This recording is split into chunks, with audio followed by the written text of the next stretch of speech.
It's crazy.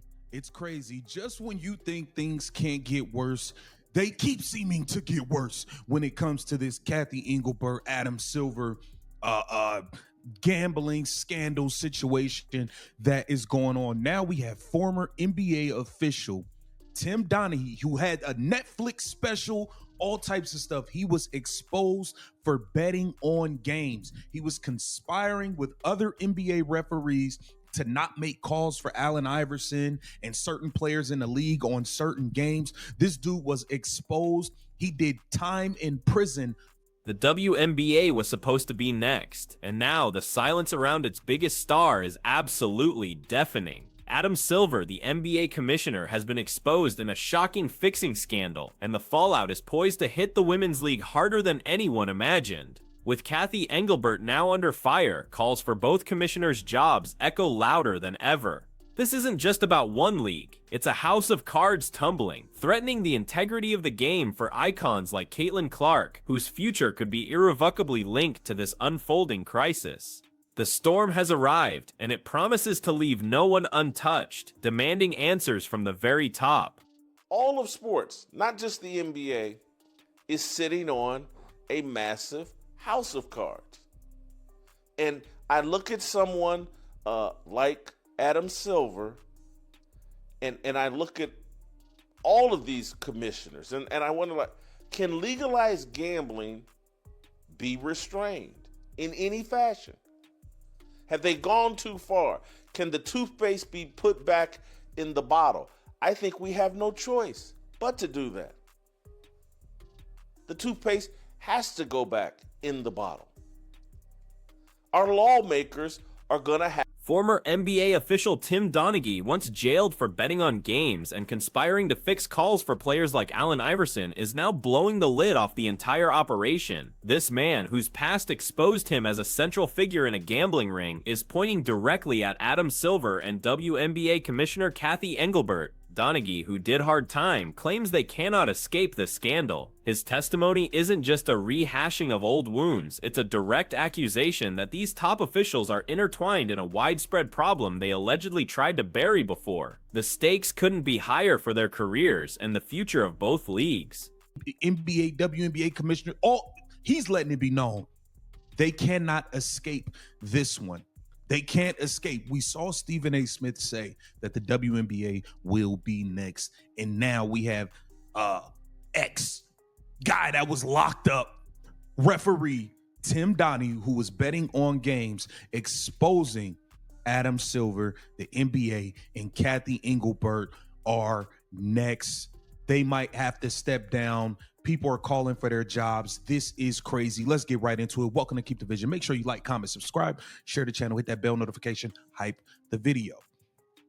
Just as Stephen A. Smith recently warned, the WNBA is indeed next in the crosshairs of this growing controversy. An FBI source has reportedly texted Tim Donaghy, revealing that Adam Silver and the NBA will not be able to get away with this one. This isn't just speculation, it's a direct leak from federal agents, indicating the seriousness of the investigation. The fact that the FBI is actively involved and communicating with a former convict who exposed past fixing underscores the gravity. This isn't merely an internal league matter, it's a federal inquiry that could unravel the entire structure of professional basketball, casting a dark shadow over its biggest names. Played a central role in instilling Christian values. And in the late 1800s, when the YMCA, the Young Men's Christian Association, organized sports, when Dr. James Naismith created basketball, it was intended to disciple young men in Christian values. And we don't think there's any importance to protecting that. How else are we going to disciple young men in masculinity, a muscular Christianity?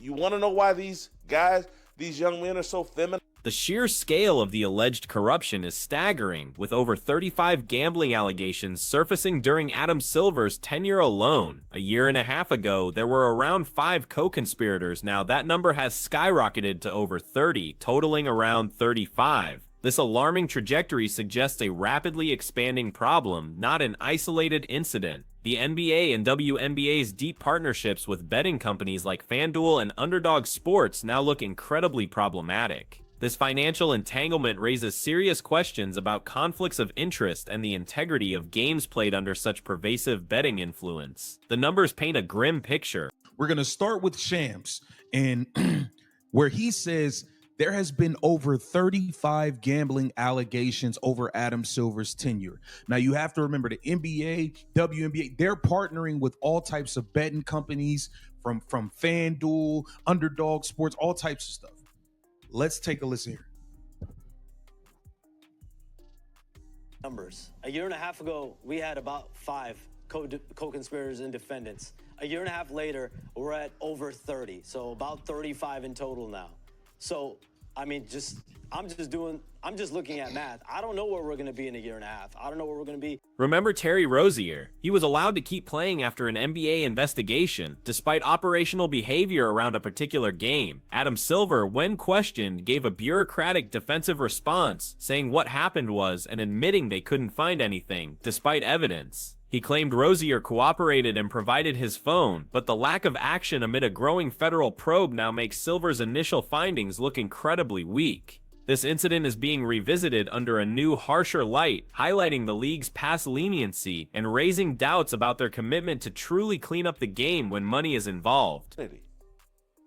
You want to know why these young men are so feminized now? And they're all comfortable wearing their hair in ponytails? This is part of the reason it's hard for me to watch the NBA. Half the players, that's an exaggeration, but 20% of them look like they just left the beauty shop with their mama. We're not instilling a muscular Christianity anymore through sports. We're instilling feminism. We're instilling the love of money and greed. We're promoting rap. WNBA Commissioner Kathy Engelbert faces an impossible deadline, a new CBA by October 31st, the very same day she's slated to meet with the feds over these allegations. This dual pressure creates an untenable situation, putting her leadership and the league's future in jeopardy. People are already loudly calling for both Engelbert's and Silver's jobs, arguing that the pervasive scandal demands accountability at the highest level. Her ability to navigate a crucial labor agreement while simultaneously fending off federal scrutiny seems insurmountable, leaving the WNBA's stability and its stars like Caitlin Clark hanging in the balance. Factories there, and there's no doubt the FBI, and a source told me today, they're seeing who else will cooperate here.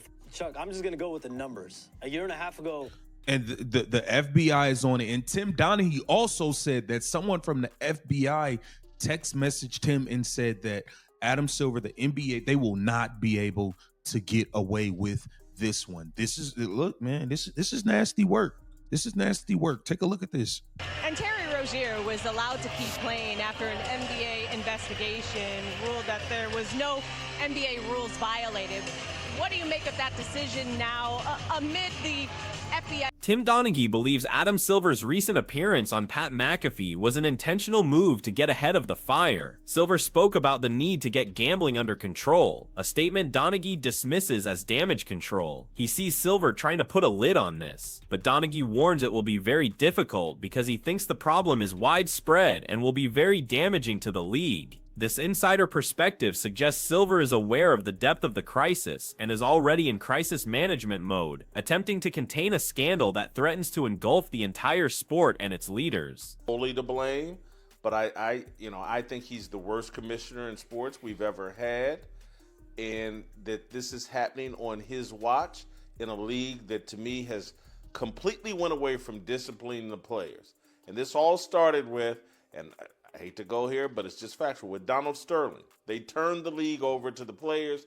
The media cooperated in turning the league over to the players and thinking that you got to really be harsh with Donald Sterling and blah, blah, blah. What the man said in his private life to me, and I said it in real time, this isn't me, switching my opinion. I was like, hey, man, this guy. In a chilling revelation, Donaghy received a text from one of the FBI agents who worked his own case, stating explicitly that they aren't going to be able to cover this up like they cover up my case. This direct message from federal law enforcement indicates a serious determination to prevent a repeat of past alleged cover-ups. It signals a new era of scrutiny where the highest levels of the NBA and WNBA may not be immune to consequences. This isn't just an ex-referee airing grievances, it's the FBI itself suggesting that this time, Silver and Engelbert might not escape justice, which would have massive repercussions. FBI text messaged him and said that Adam Silver, the NBA, they will not be able to get away with this one. This is, look, man, this is nasty work. This is nasty work. Take a look at this. And Terry Rozier was allowed to keep playing after an NBA investigation ruled that there was no NBA rules violated. What do you make of that decision now amid the FBI's allegations against him? So what happened was, because bets were placed through legalized legal betting companies, they picked up aberrational behavior around a particular game. Donaghy vehemently dislikes how David Stern's era handled his own scandal, effectively painting him as one bad apple and the only guy involved. He claims the FBI wanted to indict 6 or 7 other people, but the investigation was shut down from the highest level. He even alleges a connection between a prosecutor taking a law firm job and later securing all the NBA's outside legal counsel work. This history reveals a pattern of alleged systemic corruption and powerful figures using their influence to protect the league, which makes the current FBI promise of no cover-up even more significant for the current administration. I was talking to his side chick. If that becomes the standard, all these NBA players, everybody, but I don't think Adam Silver, if they're serious about cleaning up the NBA, I don't think he can survive. Steve? Well, Adam Aluminum is the worst commissioner of my lifetime. And I'm not saying David Stern was perfect, but he has to be rolling over in his grave. But again, maybe his job, maybe he's actually executing it. His job is to placate and enable the athletes. You know, yesterday I put up a joke on Twitter and I said, you know what? Here I thought the biggest scam in the NBA was load management. Adam Silver, when pressed, pivoted hard, stating the league has been working directly with law enforcement for over 2 years. He emphasized the federal government's subpoena power and ability to put people in jail, something a league office can't do. This deflection essentially puts the onus on federal authorities to clean up the mess, positioning the NBA as merely a cooperative bystander. However, critics argue this is a tactic to distance himself from direct responsibility, hoping the government handles the dirty work while he maintains a facade of transparency. But his hands-off approach now sounds less like cooperation and more like evasion. Calling for both the WNBA and NBA commissioners' jobs now. This is crazy. It's wild. Let's take a look at what ex-NBA official Tim Donaghy had to say about this. Is made. Adam Silver, the commissioner of the NBA, was on Pat McAfee. You think that was intentional? Absolutely. I think he was trying to, get ahead of the fire a little bit and talk about that they need to get gambling under control. And I think that he's going to continue to try to figure out a way to, to put a lid on this. But it's going to be very difficult for him because I think this is widespread. I think it's going to be very damaging to the league. The entire sports world, not just the NBA, is sitting on a massive house of cards, according to commentators. The question now is whether legalized gambling can be restrained, or if the toothpaste be put back in the bottle. Many believe it's gone too far, arguing there's no choice but to try and reverse course. This reflects a growing concern that the financial incentives of betting partnerships have fundamentally altered the landscape of professional sports, making the leagues beholden to gambling revenue. The integrity crisis is seen as a direct consequence of this shift, threatening to erode public trust in every game. I mean, I haven't watched the league in at least 10 to 15 years, okay? But I'll give him credit. It's the most compelling it's been in a long time based on this story.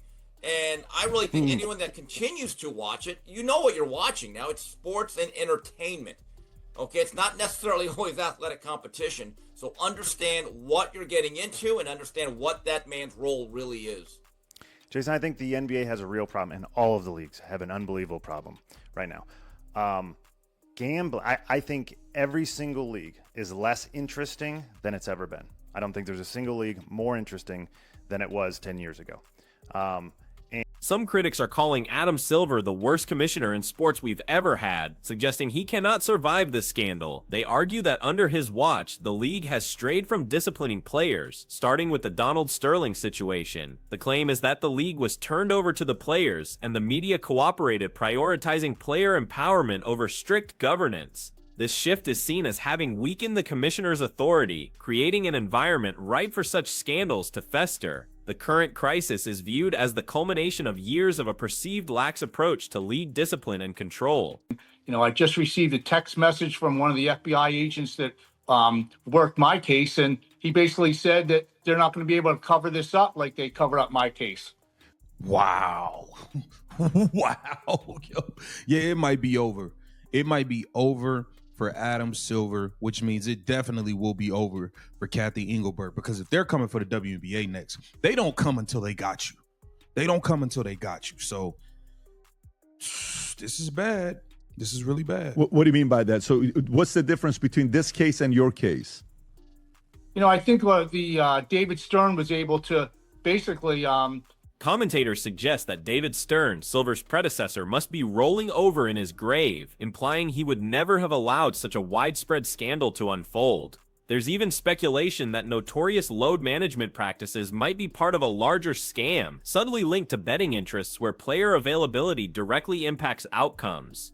The current state of the league, with its collective bargaining agreements and global money, makes regaining control seem almost impossible. The very structure of modern basketball, critics argue, prevents a firm hand, leaving it vulnerable to external pressures and internal corruption. I don't think there's a single league more interesting than it was 10 years ago.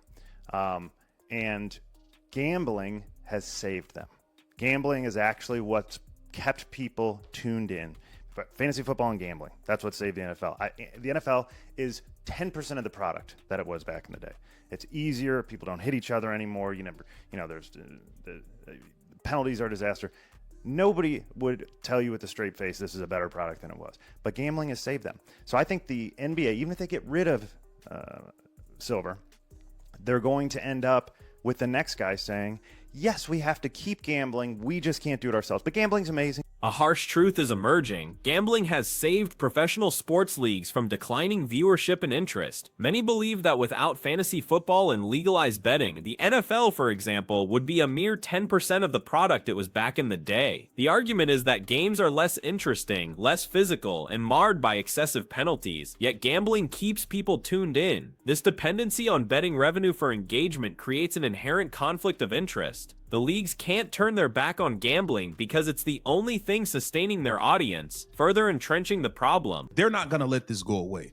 He has a real issue with how he was painted, because he was cheating, he was fixing games, but he doesn't like the fact that David Stern made it seem as if he was the only one doing it. Apparently, there was a bunch of other officials and other higher-ups within the league, players, coaches, management involved, and he was painted out to be the only one who was involved with any of it, and he's not okay with it. You can see he's not okay with it.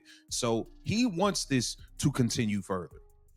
Let's listen back to what Adam Silver was saying, man, because this is wild. This is wild. We then worked. Adding another layer of distrust, claims are surfacing that leagues have rigged the ratings and changed it several times to make it look like they're getting more viewers than they ever have. This accusation suggests a deliberate effort to create a false perception of popularity, masking a genuine decline in organic interest. If viewership numbers are indeed being manipulated, it only reinforces the narrative that leagues are desperate for any avenue to maintain relevance, including heavy reliance on gambling. This potential deception further erodes faith in official league statements and overall transparency. To be stunned by this, guys, because historically there have been other gambling scandals. Forget Tim Donaghy.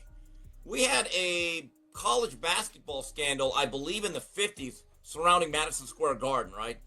Then there was Boston College. They actually did a 30 for 30 on that, I believe in the late 70s, early 80s.